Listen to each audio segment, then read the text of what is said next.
Hello, നമുക്കിന്നൊരു ചക്ക അവിയൽ ഉണ്ടാക്കാമേ. ഇതിന് ചക്ക അവിയലിന് കൂടുതലും ചക്കക്കുരുവിൻ്റെയും കൂടെ ആവശ്യമുണ്ട്. ചിലർ മുരിങ്ങക്കോലൊക്കെ അതിലിടും. ഞാനതൊന്നും ഇടുന്നില്ല. നമ്മളിവിടെ ട്രിവാൻഡ്രത്ത് അങ്ങനത്തെ ഒരു ചക്ക അവിയലില്ല. അപ്പോൾ നമുക്ക്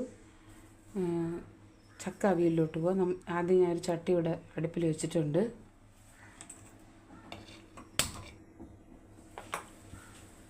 ചക്കക്കുരു ഞാൻ അരിഞ്ഞ് കഴുകി വെച്ചിട്ടുണ്ട്. നമുക്ക് ആദ്യം ചക്കക്കുരുവിനെ വേവിച്ചെടുക്കാവേ. ചക്കക്കുരുവിൻ്റെ അത്ര വേഗമില്ലല്ലോ.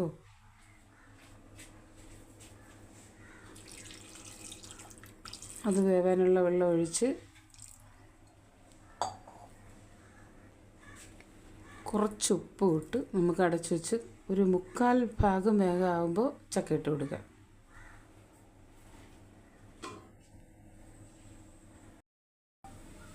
ഇപ്പം നമുക്ക് ചക്കക്കുരുവിൻ്റെ അവസ്ഥ എന്തെന്ന് തുറന്ന് നോക്കാവേ.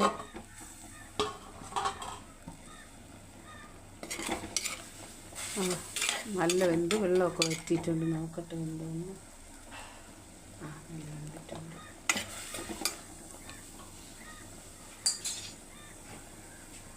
ഇനി നമുക്ക് ചക്ക അതിനകത്ത് ഇട്ടോട്ട് കൊടുക്കാം. ഒരു ലേശം വെള്ളം കൂടെ ഒഴിച്ചു കൊടുക്കുക. അതിൽ വെള്ളം കുറവല്ലേ. കുറച്ച് ഉപ്പും കൂടി അതിൽ കൂടെ ഇട്ട് കൊടുക്കാം. ചക്കക്കുരുവിൽ നമ്മൾ നേരത്തെ ഇട്ടിട്ടുണ്ട്. അത് കുറച്ചല്ലേ ഇട്ടുള്ളൂ. ഇതും കൂടി വേണ്ടി വരും.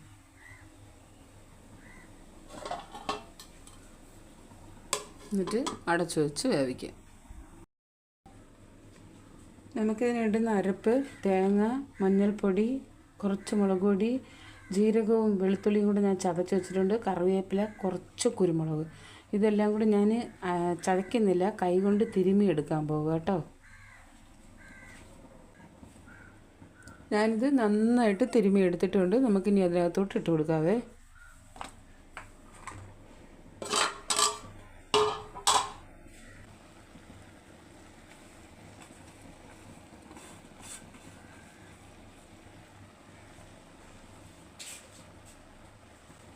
ലേശം വെള്ളം കൂടെ ഒഴിച്ചു കൊടുക്കുക.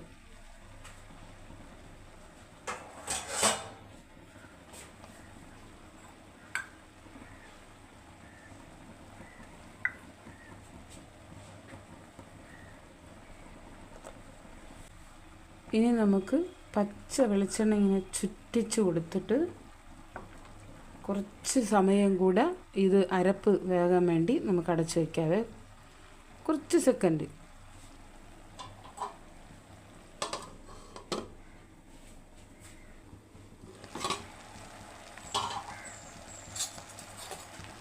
ഇനി നമുക്ക് നന്നായിട്ടൊന്ന് ഇളക്കി കൊടുക്കുക, അല്ലെങ്കിൽ അടി പിടിക്കും.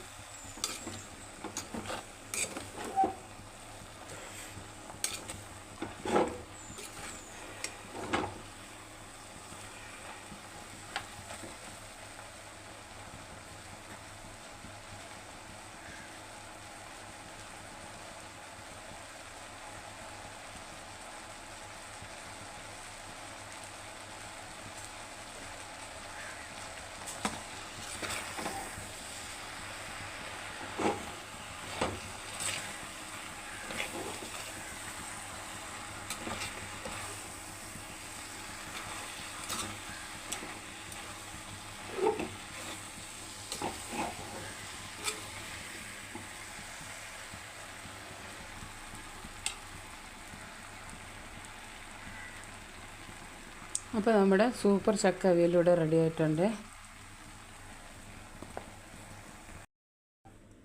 അപ്പോൾ സൂപ്പർ ടേസ്റ്റി ആയിട്ടുള്ള നമ്മുടെ ചക്ക അവിയൽ, ഇവിടെ ആവി പറക്കുന്ന അവിയൽ ഇവിടെ റെഡി ആയിട്ടുണ്ട്. ഭയങ്കര ടേസ്റ്റിയാണ്, ചുമ പറയുന്നതല്ല.